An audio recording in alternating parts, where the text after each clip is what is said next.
എല്ലാവർക്കും സുഖമല്ലേ? അപ്പോൾ നമ്മൾ ഇന്നത്തെ വീഡിയോ എന്ന് പറയുന്നത് ഒരുപാട് പേര് റിക്വസ്റ്റ് ചെയ്തിട്ടുള്ള വീഡിയോ ആണ്. ബിഗിനേഴ്സിന് ഗാർഡനിങ്ങിൽ ശ്രദ്ധിക്കേണ്ട കാര്യങ്ങളും അവർക്കുള്ള ടിപ്സാണ് ഇന്നത്തെ വീഡിയോയിൽ പറഞ്ഞിട്ടുള്ളത്. അപ്പോൾ അതിലേക്ക് പോകുന്നതിന് മുമ്പായിട്ട് വേറൊരു കാര്യം കൂടി പറയാനുണ്ട്. നമ്മളുടെ ഫാമിലി 50,000 പേരുള്ള ഒരു വലിയ ഫാമിലി ആയിട്ട് മാറിയൊക്കെയാണ്. അപ്പോൾ ഓരോരുത്തർക്കും സ്പെഷ്യൽ താങ്ക്സ് പറയുകയാണ്. ഇനി അങ്ങോട്ടും ഇതുപോലെ തന്നെ സപ്പോർട്ട് ചെയ്യുക. അപ്പോൾ ഇനി കൂടുതൽ പറയണില്ല, നമുക്ക് നമ്മുടെ കണ്ടന്റിലേക്ക് കിടക്കാം. ഏത് തരത്തിലുള്ള ചെടികളാണെങ്കിലും കുറച്ച് കോമൺ ആയിട്ടുള്ള കാര്യങ്ങൾ ശ്രദ്ധിച്ചാൽ തന്നെ നമുക്ക് അടിപൊളി ഗാർഡൻ സെറ്റ് ചെയ്തെടുക്കാം. അല്ലാതെ ഈ ഗാർഡനിങ് ചെയ്യാന്നൊക്കെ പറയുന്ന ഒരു ആന കാര്യമൊന്നുമല്ല കേട്ടോ. അപ്പോൾ നമ്മൾ ശ്രദ്ധിക്കേണ്ട കാര്യങ്ങൾ എന്തൊക്കെയാണെന്ന് ഓരോന്നും നമുക്ക് പോയിന്റ് വൈസ് ആയിട്ട് നോക്കാം. അപ്പോൾ അതിന് മുമ്പായിട്ട് നമ്മുടെ വീഡിയോയുടെ ടോപ്പിക്ക് ഇഷ്ടമായിട്ടുള്ളവർ ഇപ്പോൾ തന്നെ ഒന്ന് ലൈക്ക് ചെയ്തോളൂ കേട്ടോ.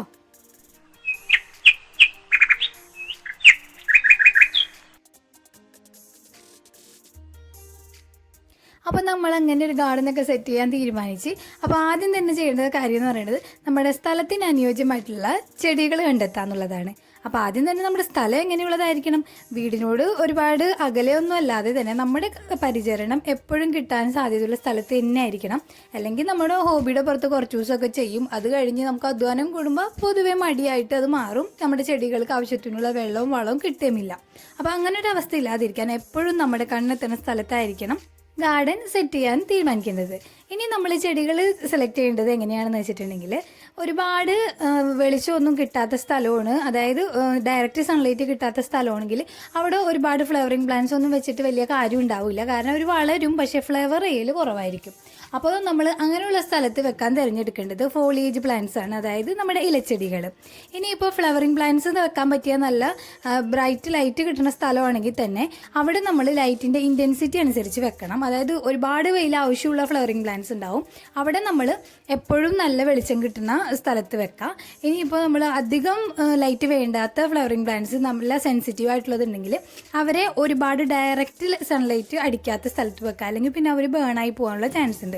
അപ്പോൾ ഓരോ പ്ലാന്റ്സ് നമ്മൾ എടുക്കുമ്പോഴും അവർ വെക്കേണ്ട സ്ഥലം എന്ന് പറയുന്നത് വളരെ ഇമ്പോർട്ടൻ്റ് ആണ്. അല്ലാതെ നമ്മൾ എന്ത് വളവും വെള്ളവും എങ്ങനെ കൊടുത്തിട്ടും കാര്യമില്ല. അവർക്ക് സൺലൈറ്റ് എന്ന് പറഞ്ഞത് മസ്റ്റായിട്ടുള്ളൊരു കാര്യം തന്നെയാണ്, അത് നമ്മൾ ശ്രദ്ധിച്ചേ പറ്റുള്ളൂ. ഇനി മിക്ക പ്ലാന്റ്സിനും എന്തായാലും ഒരു 6 മണിക്കൂറെങ്കിലും സൺലൈറ്റ് അത്യാവശ്യമാണ് കേട്ടോ. സ്ഥലത്തിൻ്റെ കാര്യം പറഞ്ഞപ്പോഴാണ് എനിക്ക് സത്യം പറഞ്ഞാൽ ഫ്ലവറിങ് പ്ലാന്റ്സ് വെക്കാനായിട്ടൊരു സ്ഥലം ഉണ്ടായിരുന്നില്ല. അപ്പോൾ ഇതുപോലെ ഒരു സ്ഥലത്ത് ശരിക്കും ചെടിക്ക് വേറെ ഇറങ്ങാൻ പോലും സൗകര്യമില്ലാത്ത കോറി വേസ്റ്റ് പോലെ മണ്ണും കല്ലും കൂടി ഉറച്ച് കിടന്നിരുന്ന സ്ഥലത്ത് ഞാൻ പിന്നീട് ഒരു ഗാർഡനൊക്കെ സെറ്റ് ചെയ്ത് ഇപ്പോൾ എടുത്തിട്ടുണ്ട്. അപ്പോൾ അതെങ്ങനെയാണെന്നുള്ളത് ഞാൻ അടുത്ത വീഡിയോയിൽ ഡീറ്റെയിൽഡ് ആയിട്ട് കാണിക്കാം കേട്ടോ. അപ്പോൾ ഇനി നമ്മൾ ചെടി നടാൻ പോവുകയാണ്. അപ്പോൾ ആ സമയത്ത് നമ്മൾ ശ്രദ്ധിക്കേണ്ട മറ്റൊരു കാര്യം എന്ന് പറയുന്നത് പോട്ടി മിക്സ് ആണ്, അതായത് നമ്മൾ നടാൻ പോണ മണ്ണ്. അപ്പോൾ ഇത് പല രീതിയിൽ ചെയ്യാൻ പറ്റും. സാധാരണ ശരിക്കും നമ്മൾ ചെയ്യേണ്ടത്, നമ്മൾ നടാൻ പോകുന്ന ചെടിയുടെ സ്വഭാവം അനുസരിച്ചാണ് അവർക്ക് പോട്ടി മിക്സ് തയ്യാറാക്കേണ്ടത്. അപ്പോൾ ഇത് കേട്ട് ആരും പേടിക്കൊന്നും വേണ്ട. നമ്മുടെ സാധാരണ ഒരു പോട്ടി മിക്സ് എന്ന് പറയുന്നത് കുറച്ച് മണ്ണ് ഉണ്ടാവും, കുറച്ച് കൊക്കോപീറ്റ് ഉണ്ടാവും, അതായത് നമ്മുടെ ചകിരിച്ചോറ്, അല്ലെങ്കിൽ പിന്നെ ചാണകപ്പൊടി, അല്ലെങ്കിൽ കുറച്ച് കമ്പോസ്റ്റ് ഉണ്ടാവും. ചാണകപ്പൊടി അല്ലെങ്കിൽ കമ്പോസ്റ്റ് ഏതെങ്കിലും ഒരെണ്ണം ഉപയോഗിച്ചാൽ മതി. പിന്നെ ചെറിയൊരളവിൽ കുറച്ച് നമ്മൾ എല്ലുപൊടിയും ചേർക്കാറുണ്ട്. അതിനേക്കാൾ ചെറിയൊരളവിൽ കുറച്ച് വേപ്പിൻ പിണ്ണാക്കും ചേർക്കാറുണ്ട്. നമ്മൾ വേപ്പിൻ പിണ്ണാക്ക് ചേർക്കുന്നത് ചെടികൾക്ക് ഇൻഫെക്ഷൻ വരുന്നതൊക്കെ കുറയ്ക്കാനും, എല്ലുപൊടി ശരിക്കും പറഞ്ഞാൽ ഒരു ഡെപ്പോസിറ്റ് പോലെ അവർക്ക് കൊടുക്കുന്നതാണ്. അത് ശരിക്കും ഒരു സ്ലോ റിലീസിങ് ഫെർട്ടിലൈസറാണ്. പതുക്കെ അതവിടെ കിടന്ന് അതിന് ഒരുപാട് നാൾക്ക് വളം കൊടുക്കാൻ നമ്മുടെ എല്ലുപൊടിക്ക് സാധിക്കും. മറ്റുള്ള വളങ്ങൾ, നമ്മൾ ഇൻസ്റ്റൻ്റ് ആയിട്ടുള്ള വളങ്ങൾ വേറെയും നമ്മൾ കൊടുക്കണം കേട്ടോ. അത് ഞാൻ വഴിയേ പറയാം. സാധാരണ നമ്മളൊരു പോട്ടി മിക്സ് തയ്യാറാക്കുമ്പോൾ ഒരേ അളവിൽ മണ്ണും ചകിരിച്ചോറും എടുക്കും. പിന്നെ അതിനേക്കാൾ കുറഞ്ഞ അളവിൽ നമ്മൾ ചാണകപ്പൊടി അല്ലെങ്കിൽ കമ്പോസ്റ്റ് ചേർത്ത് കൊടുക്കും. പിന്നെ ഇതിലേക്കാണ് ഇപ്പോൾ കണ്ടതുപോലെ കുറച്ച് എല്ലുപൊടിയും അതിനുശേഷം കുറച്ച് വേപ്പിൻ പിണ്ണാക്കും ചേർത്ത് കൊടുക്കുന്നത്. വേപ്പിൻ പിണ്ണാക്ക് ശരിക്കും നമ്മുടെ ചെടികൾക്ക് ഇൻഫെക്ഷൻ വരുന്നതൊക്കെ തടയാനാണ് ചേർത്ത് കൊടുക്കുന്നത്. എല്ലുപൊടി ആണെങ്കിൽ ശരിക്കും നമ്മളൊരു ഡെപ്പോസിറ്റ് പോലെ കൊടുക്കുന്നതാണ്.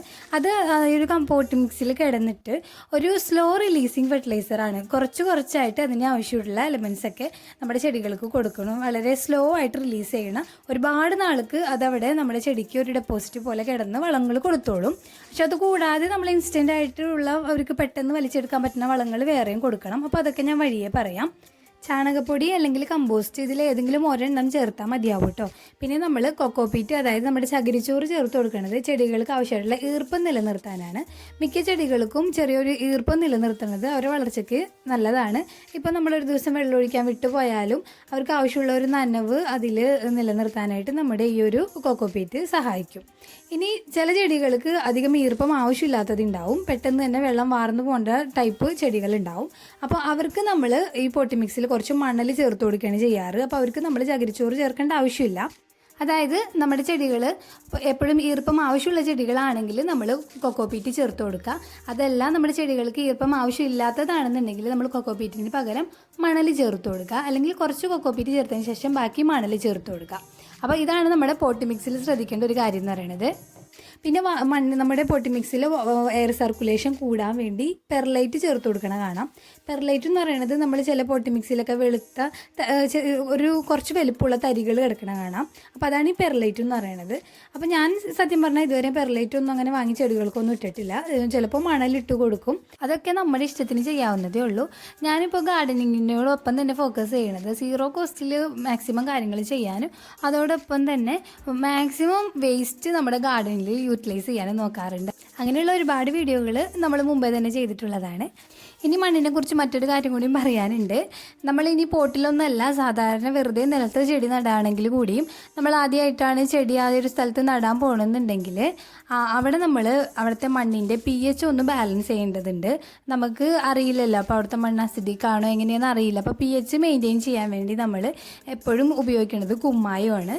അപ്പോൾ ഈ കുമ്മായം നമ്മൾ ആ ഒരു മണ്ണിൽ ഇട്ട് കൊടുത്തിട്ട് നന്നായിട്ട് മിക്സ് ചെയ്തിട്ട് 1-2 ദിവസം അങ്ങനെ വെക്കുക. അതിന് ശേഷം നമ്മൾ ചെടി നടുകയാണെങ്കിൽ കുറച്ചുകൂടി നല്ലതായിരിക്കും.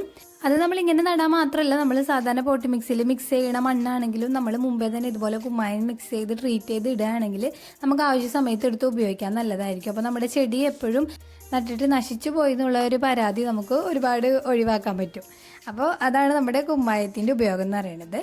അപ്പോൾ ഇനി നമുക്ക് അടുത്ത പോയിന്റ് നോക്കാം. അപ്പോൾ നമ്മൾ പോട്ടി മിക്സൊക്കെ റെഡിയാക്കി ഇനി നമുക്ക് അടുത്തത് വേണ്ടത് ചട്ടിയാണ്.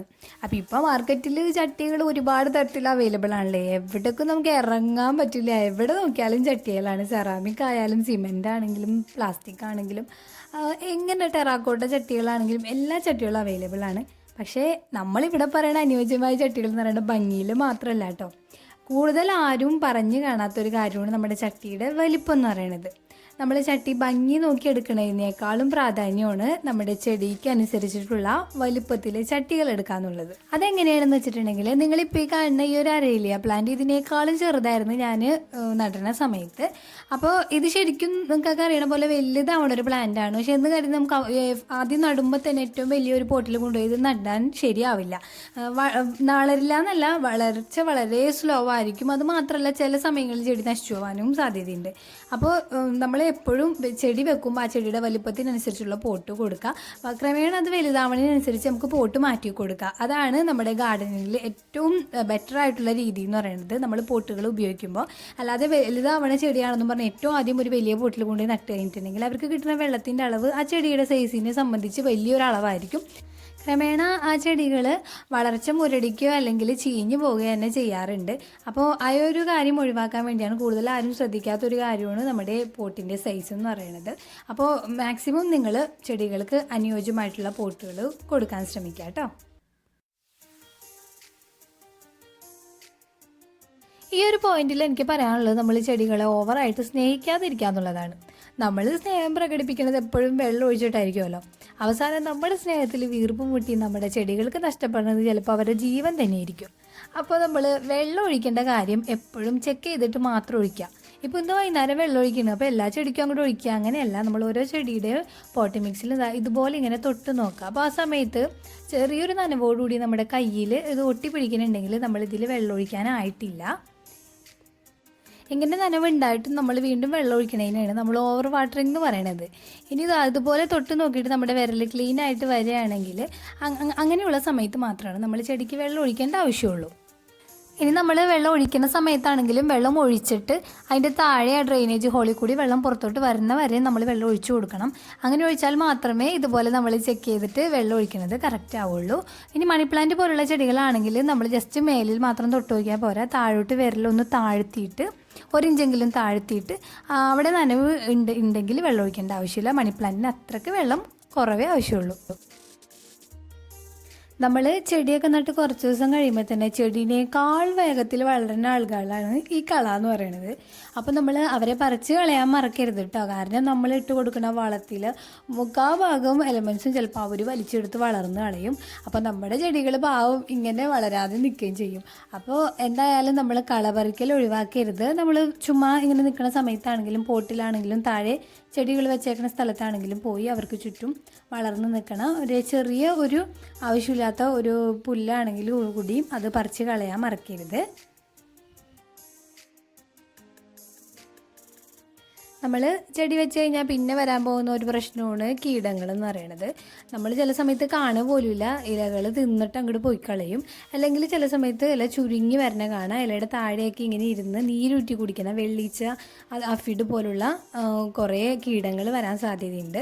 അല്ലെങ്കിൽ വേറെ ആരും വേണ്ട, നമ്മുടെ ഉറുമ്പ് തന്നെ മതി. ചില ചെടികൾ അവർ നശിപ്പിച്ചിട്ട് തന്നെ അങ്ങോട്ട് പോകും. അപ്പോൾ അവരെ തുരത്താനായിട്ട് നമ്മൾ കീടനിയന്ത്രണം നിർബന്ധമായിട്ട് ചെയ്യണം. എനിക്കിവിടെ പച്ചക്കറികളിലാണ് കൂടുതലും കീടങ്ങളുടെ ഉപദ്രവം ഉണ്ടാവാറുള്ളത്. ഇനി അതല്ല ഏത് ചെടികളിലാണെങ്കിലും നമ്മൾ ആഴ്ചയിൽ ഒരിക്കലും അല്ലെങ്കിൽ 10 ദിവസം കൂടുമ്പോഴെങ്കിലും ഏതെങ്കിലും ഒരു കീടനാശിനി, ജൈവ കീടനാശിനിയാണ് ഞാൻ ഉപയോഗിക്കാറുള്ളത്. അത് നമ്മൾ തെളിച്ചു കൊടുക്കൽ നല്ലതാണ്. അപ്പോൾ കീടങ്ങൾ വന്ന് ആ ചെടികളൊക്കെ നശിപ്പിക്കുന്നത് വരെയും കാത്തിരിക്കാതെ അവരെ വരാതെ നോക്കണതല്ലേ നല്ലത്. അപ്പോൾ അതിന് പറ്റിയ പലതരത്തിലുള്ള ജൈവ കീടനാശിനികൾ നമ്മൾ വീഡിയോ ആയിട്ട് ചെയ്തിട്ടുണ്ട്. അപ്പോൾ അതൊക്കെ അറിയാത്തവരുണ്ടെങ്കിൽ അതൊന്ന് നോക്കിയാൽ മതി കേട്ടോ. നമ്മുടെ ചെടികളുടെ വളർച്ചയ്ക്കും അതുപോലെ തന്നെ ഫ്ലവർ ചെയ്യാനൊക്കെ പലതരത്തിലുള്ള മൂലകങ്ങൾ ആവശ്യമാണെങ്കിലും ഏറ്റവും കൂടുതൽ ഇവർക്ക് ആവശ്യം വരുന്നത് നൈട്രജൻ, ഫോസ്ഫറസ്, പൊട്ടാസ്യം, ഈ 3 മൂലകങ്ങളാണ്. അതുകൊണ്ട് തന്നെയാണ് പലതരത്തിലുള്ള NPK വളങ്ങൾ നമ്മൾ ചെടികൾക്ക് കൊടുക്കുന്നത്. നമ്മൾ കൊടുക്കുന്നതിൽ ഏറ്റവും നല്ലൊരു ഓർഗാനിക് NPK വളം എന്ന് പറയുന്നത് നമ്മുടെ ചാണകപ്പൊടി തന്നെയാണ്. പിന്നെ നമുക്ക് കമ്പോസ്റ്റ് ഉപയോഗിക്കാം. പിന്നെ നമ്മൾ ഒരുപാട് വളങ്ങളൊന്നും പുറത്തുനിന്ന് വാങ്ങി ഉപയോഗിക്കേണ്ട കാര്യമില്ല. എല്ലുപൊടിയും വേപ്പിൻ പിണ്ണാക്ക് അങ്ങനെയുള്ള ഓർഗാനിക് ആയിട്ടുള്ള കാര്യങ്ങൾ മാത്രം നമ്മൾ വാങ്ങേണ്ട ആവശ്യമുള്ളൂ. ബാക്കിയുള്ള വളങ്ങളെല്ലാം തന്നെ നമ്മുടെ വീടിൻ്റെ അടുക്കളയിലുള്ളതാണ്.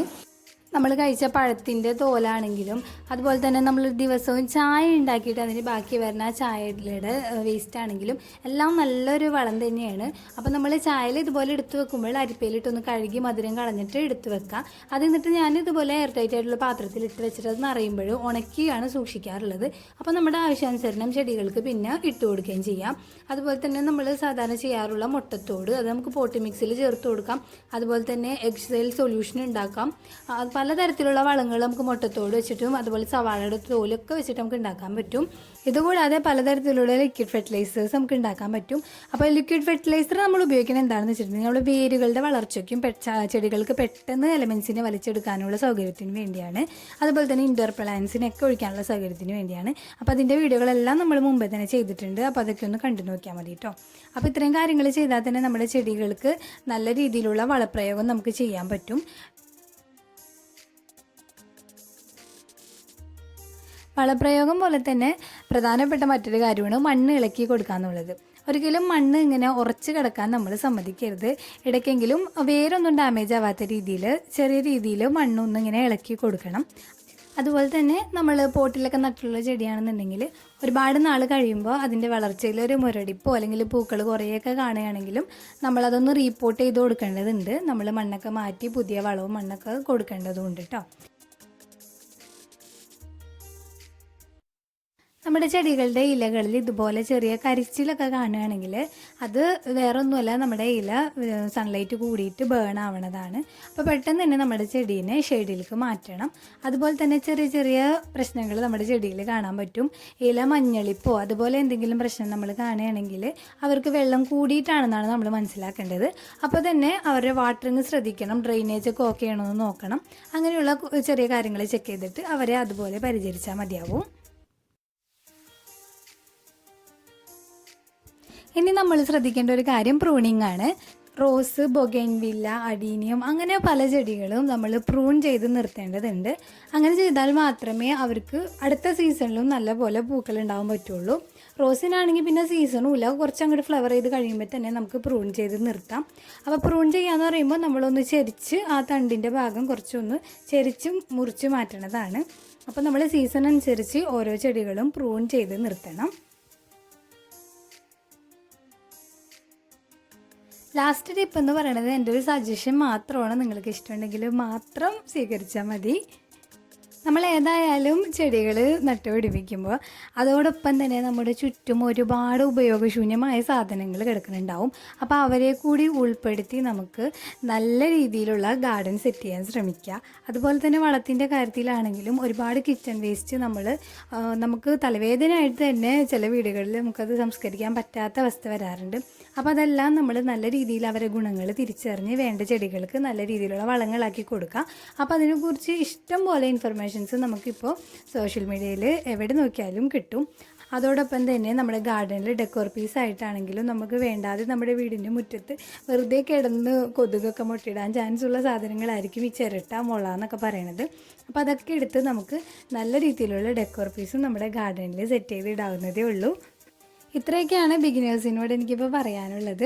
അപ്പോൾ ഇനി ഇതിൽ ഏതെങ്കിലും വിട്ടുപോയിട്ടുണ്ടെങ്കിൽ ഓർമ്മ വരുന്നത് താഴെ കമൻറ്റ് ചെയ്യാം കേട്ടോ. അപ്പോൾ ഇനി മനസ്സിൽ അങ്ങനെ ഒരു ആഗ്രഹമുള്ളവർ ഒരിക്കലും വെച്ചുകൊണ്ടിരിക്കരുത്. ഇപ്പോൾ തന്നെ അങ്ങോട്ട് സ്റ്റാർട്ട് ചെയ്യുക. നിങ്ങളുടെ ചുറ്റുവട്ടത്ത് കിട്ടാവുന്ന ചെടികൾ, അത് നാടൻ ചെടികളായിക്കോട്ടെ. ഇനിയിപ്പോൾ ഒരുപാട് പൈസ ചിലവാക്കി തുടക്കത്തിൽ തന്നെ നഴ്സറിയിലൊന്നും പോയി ചെടികൾ വാങ്ങണമെന്ന് ഒരു നിർബന്ധമില്ല. നമുക്ക് നൊസ്റ്റാൾജിക് ആയിട്ടുള്ള ഒരുപാട് ചെടികൾ നമ്മുടെ ചുറ്റുമുണ്ട്. അപ്പോൾ അവരെയൊക്കെ കളക്ട് ചെയ്ത് നല്ല രീതിയിലുള്ളൊരു ഗാർഡൻ ഉണ്ടാക്കാം. അത് നിങ്ങളുടെ ഇഷ്ടത്തിനനുസരിച്ച് നിങ്ങളുടെ മനസ്സിന് സന്തോഷം തരുന്ന, അതും ഓർഗാനിക് ആയിട്ടുള്ള സാധനങ്ങൾ വെച്ചിട്ടാണെങ്കിൽ കൂടുതൽ സന്തോഷം. വീട്ടിലെ വേസ്റ്റുകളും എല്ലാം മാക്സിമം യൂട്ടിലൈസ് ചെയ്ത് നല്ലൊരു ഗാർഡൻ നിങ്ങൾക്കും ഹെൽത്തി ആയിട്ടുള്ള ചെടികൾ കണ്ട് സന്തോഷിക്കാൻ കഴിയട്ടെ എന്ന് വിചാരിക്കുന്നു. അപ്പോൾ ഞാൻ ഈ വീഡിയോ കൂടുതലും ഉദ്ദേശിച്ചിട്ടുള്ളത് ഗാർഡനിങ് സ്റ്റാർട്ട് ചെയ്യാൻ പോകുന്ന ആളുകൾക്കാണ്. ഓൾറെഡി ഗാർഡനിങ് ചെയ്യണവർക്ക് ഇതെല്ലാം അറിയണ കാര്യങ്ങളായിരിക്കും. അപ്പോൾ അതുകൊണ്ട് ഞാൻ ബേസിക് ആയിട്ടുള്ള കാര്യങ്ങൾ മാത്രം ഇതിൽ ഉൾക്കൊള്ളിച്ചിട്ടുള്ളൂ. ഞാൻ മാക്സിമം ഡീറ്റെയിൽഡ് ആയിട്ട് പറയാൻ നോക്കിയേക്കുന്നത് ബിഗിനേഴ്സിനായതുകൊണ്ടാണ്. അപ്പോൾ വീഡിയോ ലെങ്ത് കൂടി പോയിട്ടുണ്ടെങ്കിൽ ക്ഷമിക്കാം. അപ്പോൾ നിങ്ങൾക്ക് എല്ലാവർക്കും ഇന്നത്തെ വീഡിയോ ഇഷ്ടമായി എന്ന് വിചാരിക്കണു. അപ്പോൾ ഇനി പുതിയൊരു വീഡിയോ ആയിട്ട് കാണാം. അതുവരേക്കും ബൈ ബൈ ഫ്രം സഫീസോമെഡിയറി.